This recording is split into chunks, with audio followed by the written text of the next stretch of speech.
Upgrading to NAV 2013 R2 from 2013. If you actually do that with Mergetool or any other tool that use text compare, there's a couple things to know about this one. First of all, I'm going to make an example. This one is the 2013 version of Easy Security Lite, and that's what I'm going to do as an example in here. I have currently installed the NAV 2013 R2, and that's the only thing that currently is in this computer in here. I have the development environment, and if I go take a look at my databases in here, I'll see I have a demo database 7.1 in here. So one way of upgrading these objects would actually be to take this demo database, go select the file,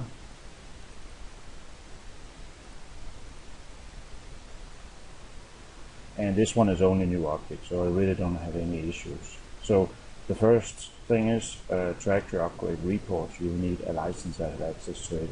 So let's switch to a license in here that actually have access, and this one is an ISV license. So go back to my demo database, to the object designer, and then go and import my object again in here.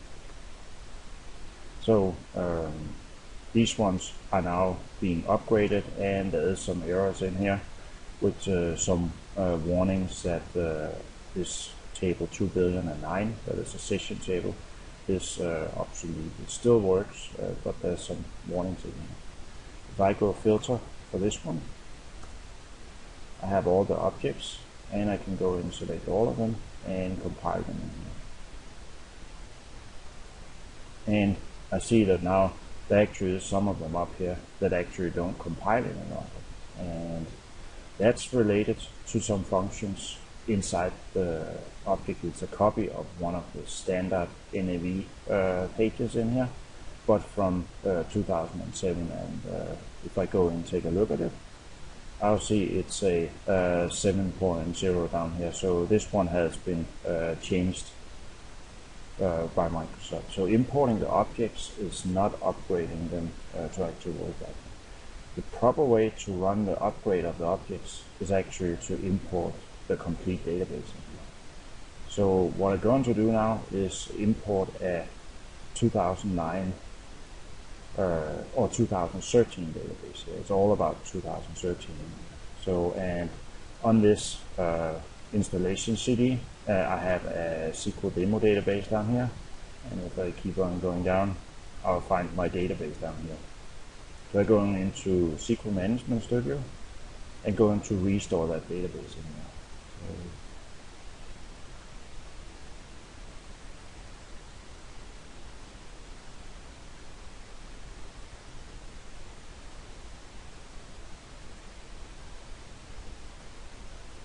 So that's a demo database. That's a standard 2013 database. And it comes into this, I'm going to relocate the file so they match my disk, and I say I'm just going to overwrite any existing file out there. And it now restores 2013 database. This database, if I try to open it from R2, it will come and say that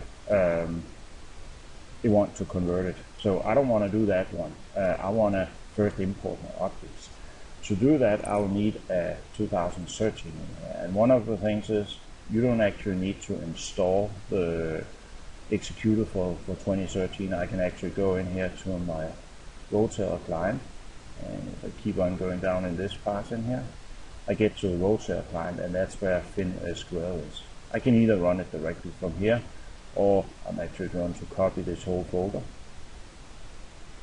and put it in my data in here, and I'm just going to call this one RTC 2013. So if I now run the FinSQL in here, it now try to open the other one, and it say that that database has already been updated in here.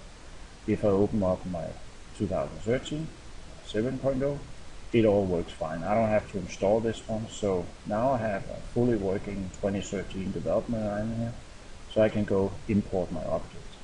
And I put them in here in my data folder, the ESL object in here.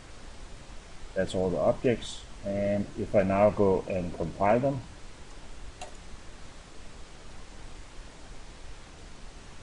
I'll see in here that everything works fine. So you don't need to install it, but it is possible to, of course, have 2013 and 2013 R2 on the same computer. But this solution now works in this database. So now I have a 2013 database with my objects in it, and I now want to run the upgrade process in here. So I can now go back to my R2 in here and open up my database. I have my 7.0 down here. They want to convert that database, and I'll click OK, and yes, I want to convert it. It now goes through and changes the objects. This one is kind of like going from 4.0 to 5.0 Service Pack 1, where the cluster key and certain other things were actually added to the objects automatically. There is a very big difference in this one, is that it actually leaves the objects uncompiled after this process. So where in 4.0 you used to be able to use the database right away, now you actually need to compile the objects. But a lot of things happen to these objects. One of the things would be, for example, that it fixes that problem that I had. It also updates the RDLC from 2010 as it was for 2013 to RDLC 2012 that is used in R2 in here. This process is running here, and it actually runs for upgrading this object. It is a little strange that when you import objects that they actually don't go through the upgrade process, because that's what I would have assumed. I would say when you import an object, it will be the same as actually running this upgrade. But you need to build a database, 2013, import the objects into the database that you want to upgrade, and then run the complete process for the whole database. It will take a little while when this one actually finishes.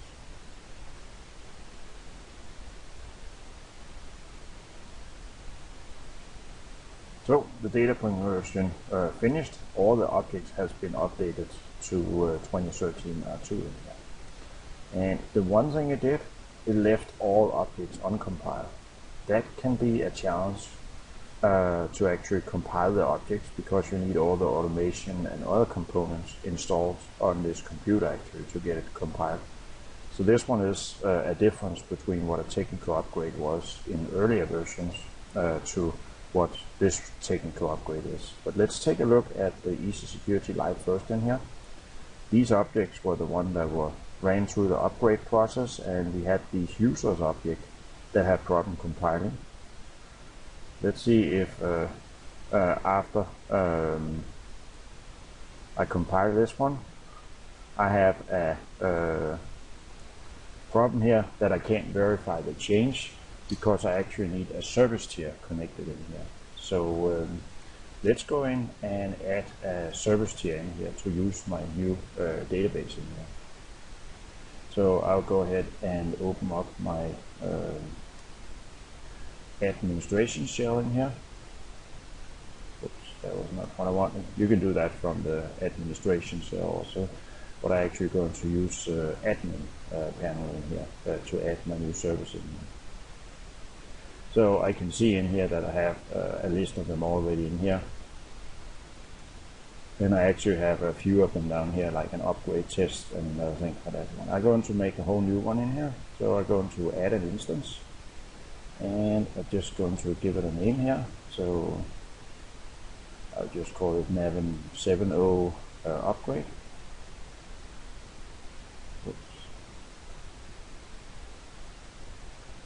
Then I need to put in a port number in here, and I saw that my previous one down there started at 7147 and 7148 in here. And then I'm just going to use the network service in here. So now I have my new service tier down here, and currently my demo database is wrong in here. So I'm just going to edit that one and change this one to 7.0. You can change it manually if you trust it being right, but a lot of times I'm actually prefer to actually go in here and copy it from inside the classic client, so I'm actually 100% sure I get the right value. Save that one, and I can then start the service tier in here. So I'll go in and open my services.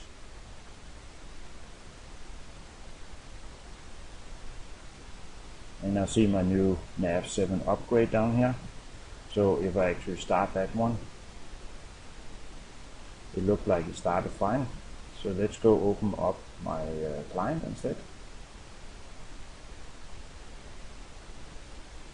Select my server and use the different port number in here.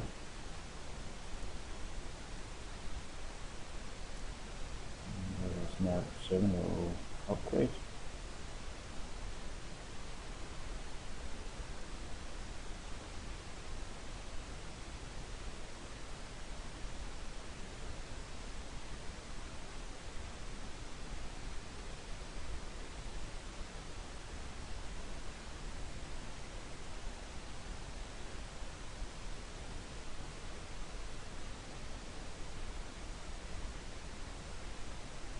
See that I actually, yeah, the service was started in there.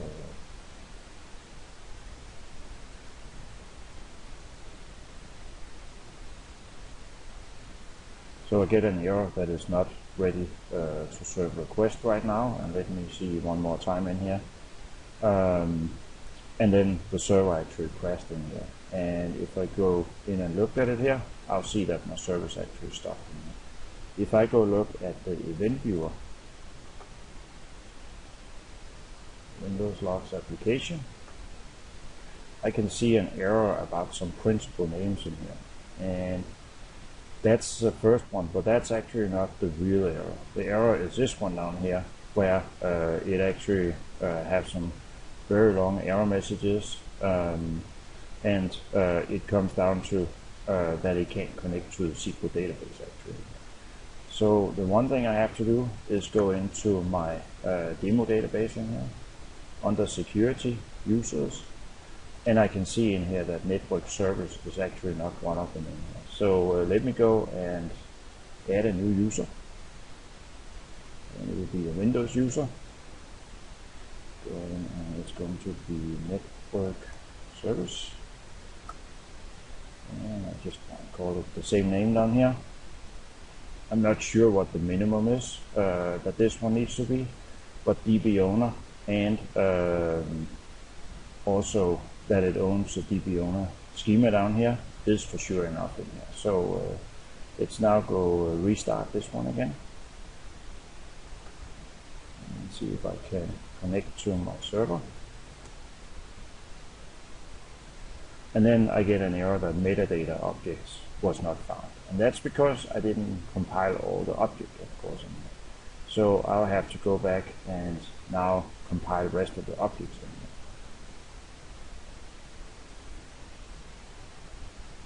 here. And there's 4,000 objects in here before I can run my service tier. And I can't compile my other objects because I don't have a service tier running, because the service tier is the one verifying the objects in here.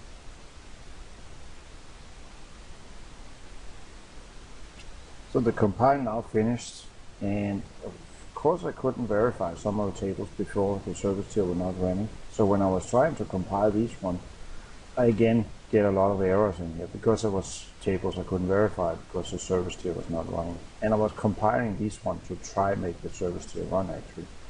There is an option in here. So if I actually go in here and say tools and then look at options, if you check this prevent data loss from table changes, if you say no to that one, it basically means the service tier won't verify it against the database, because where the development environment used to connect to the SQL database, it now always goes through the service tier. So if I actually click this one to no in here, and I now go out and look at the one that only are uncompiled, I mean that's the one that didn't work before, I can select those ones and then compile them in here. And see, I have my 127 objects in here.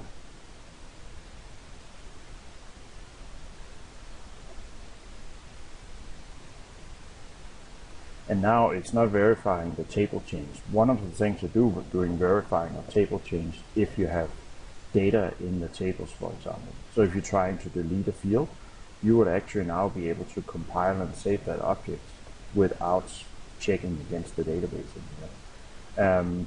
Of course, as soon as I try to apply it, I'll get an error at that point. And it's that setting on the service tier what it actually will do with that one.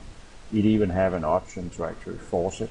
That basically means it will delete the values for you automatically. That is probably not what you want in here. So now I got a lot shorter error list in here. I got a lot of things to compile in here. I have a few objects that don't work, and that's actually known issues. If you read the upgrade documentation, there's some hot fixes and changes you can do before you upgrade, and then they will actually completely upgrade in here. But let's go in here and restart my service tier. The service tiers sometimes get left in a strange state when you have these uncompiled objects in here. So you want to go in and restart it after you finish compiling and getting everything ready in here. So if I now try to connect here, I got the two things corrected in here. I got my objects compiled, and I also got the network service, that is the one that is running the service tier, having permission to the database in here. So when I now connect to this one, I have a lot of things working in here, and this one is a 2013 database, technically upgraded to 2013 now. So if I go in here, I'll see my Easy Security Lite, I have my list, I can see my users, and this one was actually one of those objects that didn't compile if I just imported the objects manually. When I run this process in here, if I actually look at some of the changes, and let's go select another service tier in here, because I already ran some tests before, and I actually have in a database, I built a Mergetool in here. The Mergetool works fine, the code works in 2013 R2 in here also, so I actually went through the upgrade process. I imported some versions in here. I've imported a complete 2013 R2 in here, and that's 4001 objects in the worldwide one. Then I also imported the standard 2013 exported with the 2013 executable. Then I exported after I upgraded the database in here. And then I have actually compiled the objects and exported all of them. The interesting thing, the difference between the codes, if you just upgrade the object and don't compile the objects, and if you export them after you have compiled the object, there's a lot of differences in the code in there. Let's go look at some of the object types in here. So if I go in here and look at my contrast, I can see in here, like if I compare in 2013 up here, R2 with 2013 non-R2, I'll see that this object is actually equal. If I export the object right after I have upgraded it without compiling, I'll see I actually have some changes in here. And I can go in and say, okay, let's take a look at that one. I can see I have a data caption field inserted, and then I have a data caption fields that was before and after in here. So I have something that looks real strange, like my lookup page ID saying page 4 instead of the name, and my data caption field actually moves to a different place in the code up here. So it's very important when you upgrade this one to use for compare mergers that you actually compile the object in 2013 R2, because else you get these extra changes in here. If I go down and look at some of the reports, there's a huge difference between running this upgrade process and not in here. If I look at the chart of account report compared against 2013 code, nothing has been done to it, just exported. I have 87% changes in here. Basically the whole RDLC code is different in here. So if I go look at the lines, I'll see I have the changes in here. I have some before and after in here, and then I have a huge trigger when I get down to the RDLC, where basically all the code is marked as deleted for thousands of lines, and then there basically is code inserted. What happened is switching from 2010 Visual Studio to 2012, it make a different indentation of the code in here. And that's basically what triggers the Mergetool to say all the code is different in here. So if you run the process of actually upgrading the 2013 database to R2, I only get 0.16% changes in here. And I can go in and say, okay, what is the changes now? I have date and time, of course. And I then have some changes in here where it actually breaks the lines a little differently in here. That's all my changes in here. If I look at the one where I actually has compiled it, and I'll go in and say I have the date and time, of course. And then I have my variable that was changed to not having a specific length for the text string, and then there was no more. Again, one of those issues where the code exported in text format before it's compiled is different from the compiled code in 2013 R2. So that's a very important thing. And if you look at this one, now it's actually possible to merge changes in here. So if you have a customer that is running 2013 right now, you based it on 2013 when you actually start building it, and now you're going to merge to 2013 R2 in here. What you need to do is take both the standard database that comes from Microsoft, run it through the process, and compile it in 2013 R2 and export the text file. Do the same with the customer's database, and now you minimize the changes for all these technical things. Plus, many of the things inside the customer's objects are actually being corrected by the upgrade process. It's a little more cumbersome than what was a normal case between, or a lot more cumbersome, between 4.0 and 5.0 Service Pack 1, where you basically open the database, and after a while say, yep, it's done, and it has now modified the code, and you can go in right away and post the sales order. In this one, you have to do manual compile, and you have to be real careful about it in here, because that actually makes a difference. But between 2013 and 2013 R2, it's now possible to merge changes to reports, because there is a very minimal amount of change when you upgrade the RDLC to RDLC for 2012 Visual Studio. If we look at the other type of objects in here, if I'll go in here and say, okay, I only want to see the one where compared to version code is this one down here, copy the cell value. So I can go in and see there's a few of the reports where there actually is some real changes, but a lot of them in here, there's actually not a lot of change in them in here. Code Unit 12 is hugely changed because this has been rewritten, restructured, basically. But else, there's some of the major code units actually in here has not that many changes in here. So it looks pretty good for merging code between 2013, but remember the trick: run the upgrade process for the whole database, not just by importing the objects. Compile the objects and export them.